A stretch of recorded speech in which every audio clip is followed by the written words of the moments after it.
जय माता दी। हम कल वृतासुर की कथा कर रहे थे, उसी में आगे चलते हैं।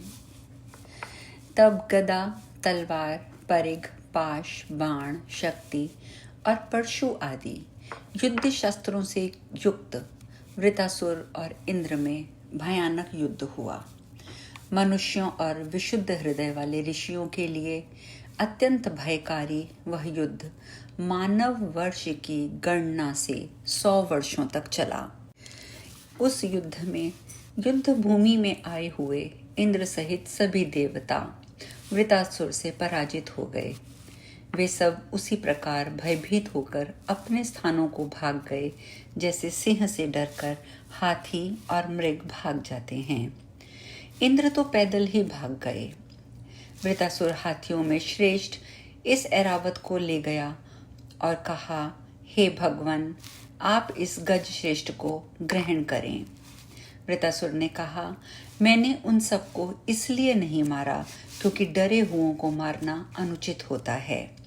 अतः हे तात, आप पुनः आज्ञा दीजिए कि मैं आपका कौन सा इच्छित कार्य करूं। सभी देवता भयभीत और युद्ध श्रम से क्लांत होकर भाग गए। भयभीत इंद्र भी ऐरावत छोड़कर भाग गया। व्यास जी बोले, अपने पुत्र का ये वचन सुनकर त्वष्टा ने प्रसन्न होकर कहा, आज मैं पुत्रवान हो गया हूँ, मेरा जीवन सफल हो गया। हे पुत्र, सुनो, अब मैं तुम्हारे हित की बात कह रहा हूँ। हे महाभाग, अब तुम दृढ़ता पूर्वक आसन पर बैठकर सावधान होकर तपस्या करो। किसी का भी विश्वास मत करना। वह तुम्हारा शत्रु इंद्र छल करने वाला तथा अनेक प्रकार की भेद नीति में निपुण है। तब से लक्ष्मी की प्राप्ति होती है, तब से उत्तम राज्य की प्राप्ति होती है, तब से बल की वृद्धि होती है और संग्राम में विजय की प्राप्ति होती है। भगवान ब्रह्मा की आराधना करके, उनसे उत्तम वर प्राप्त करके तुम उस दुराचारी और ब्राह्मण के हत्यारे इंद्र को मार डालो। तुम सावधान और स्थिर होकर कल्याणकारी तथा वरदाता ब्रह्मा जी की आराधना करो। प्रसन्न होने पर 4 मुख वाले वे ब्रह्मा जी तुम्हें अभीष्ट वरदान देंगे। विश्व की सृष्टि करने वाले अमित तेजस्वी ब्रह्मा जी को प्रसन्न करके अमरत्व प्राप्त करके तुम अपराधी इंद्र को मार डालो।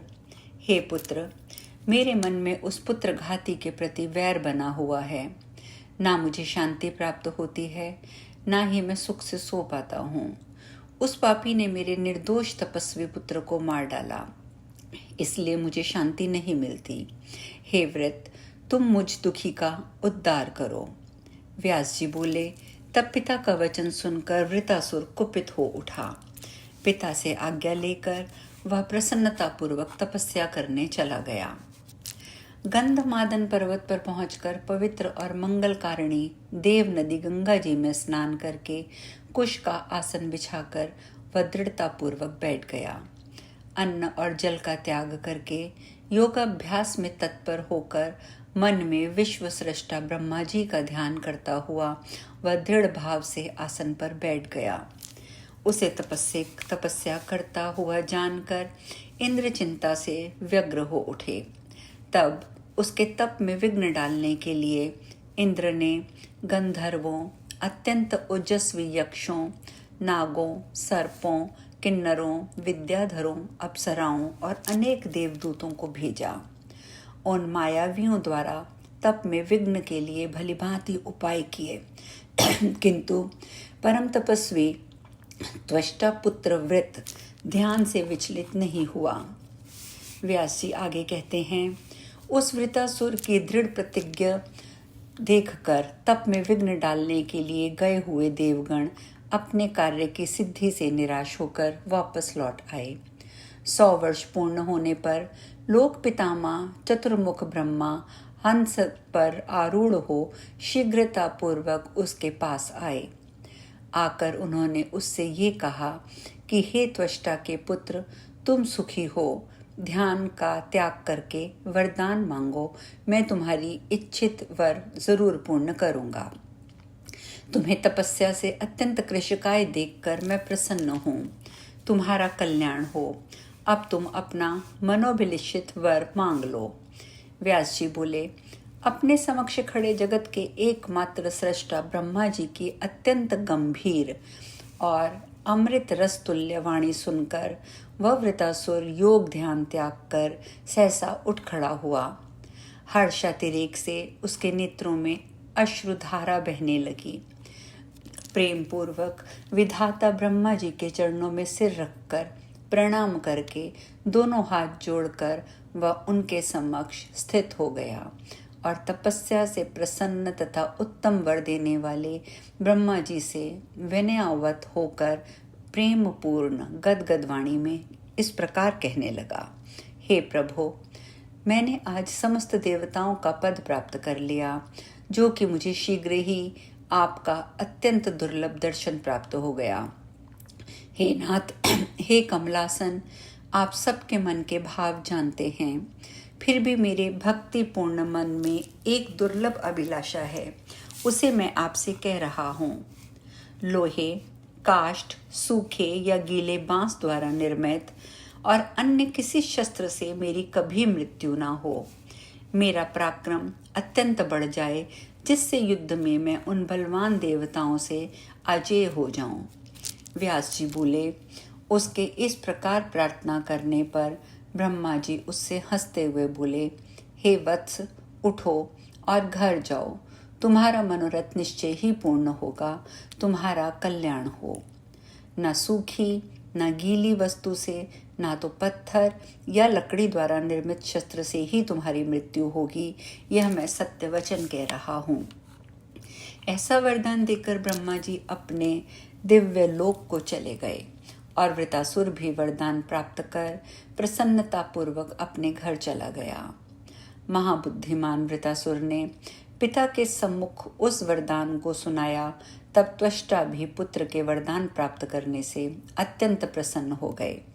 उन्होंने कहा, हे महाभाग, तुम्हारा कल्याण हो। मेरे पुत्र और त्रिशरा के हत्यारे पापी इंद्र को मार डालो, उसे मारकर आ जाओ। युद्ध में विजय प्राप्त कर तुम देवताओं के अधिपति बनो। पुत्र हत्या से उत्पन्न मेरे महान मानसिक संताप को तुम दूर करो। जीवित अवस्था में पिता की आज्ञा का पालन करने, मृत्यु स्थित पर पर्याप्त भोजन कराने तथा गया में पिंडदान करने, इन तीनों से ही पुत्र का पुत्रत्व सार्थक हो जाता है। अतः हे पुत्र, तुम मेरे बहुत बड़े दुख को दूर करने में समर्थ हो। त्रिशरा मेरे चित्त से कभी नहीं हटता। उस सुशील, सत्यवादी, तपस्वी और वेदवेत्ता को बिना किसी अपराध के ही पाप बुद्धि वाले उस इंद्र ने मार डाला। व्यास जी बोले, उनकी ऐसी बातें सुनकर परम दुर्जय वृतासुर रथ पर सवार होकर शीघ्र ही अपने पिता के घर से निकल पड़ा। रणभेरियों की ध्वनि और महान शंखनाद करा के उस मदोन्मत्त ने प्रस्थान किया। इंद्र को मारकर निष्कंटक देव राज्य अधिकृत कर लूंगा, ऐसा सेवकों से कहते हुए वह नीतिवान व्रत निकल पड़ा। ऐसा कहकर सैनिकों के महान घोष से अमरावती इंद्रपुरी को भयभीत करता हुआ वह अपनी सेना के साथ शीघ्रतापूर्वक निकला। हे भारत, उसे आता हुआ जानकर भयभीत इंद्र भी शीघ्रतापूर्वक सेना की तैयारी कराने लगे। उन शत्रु दमन इंद्र ने शीघ्र ही सभी लोकपालों को बुलाकर उन्हें युद्ध की तैयारी के लिए प्रेरित किया। उस समय वे अत्यंत कांतिमान लग रहे थे। तत्पश्चात गृध्र व्यूह का निर्माण करके इंद्र युद्ध के लिए डट गए। उसी समय शत्रु सेना का विध्वंस कर डालने वाला वृतासुर भी वहां वेगपूर्वक आ पहुंचा। तब युद्ध क्षेत्र में अपने अपने मन में विजय की इच्छा रखने वाले इंद्र और वृतासुर की देव दानव सेनाओं में भीषण संग्राम होने लगा। इस प्रकार परस्पर युद्ध में उग्र और भयंकर हो जाने पर देवगण व्याकुल और दानव अत्यंत प्रसन्न हो गए। उस युद्ध में तोमर, बिंदीपाल, तलवार, परशु और पट्टिश इन अपने अपने श्रेष्ठ आयुधों से देवताओं और दैत्यों का एक दूसरे पर प्रहार होने लगा। इस प्रकार के हो रहे रोमांचकारी और भयंकर संग्राम में क्रोधाभिभूत वृत्रासुर ने अचानक इंद्र को पकड़ लिया। अब आगे की कथा हम कल करेंगे। आज यहीं विश्राम लेंगे। जय माता दी।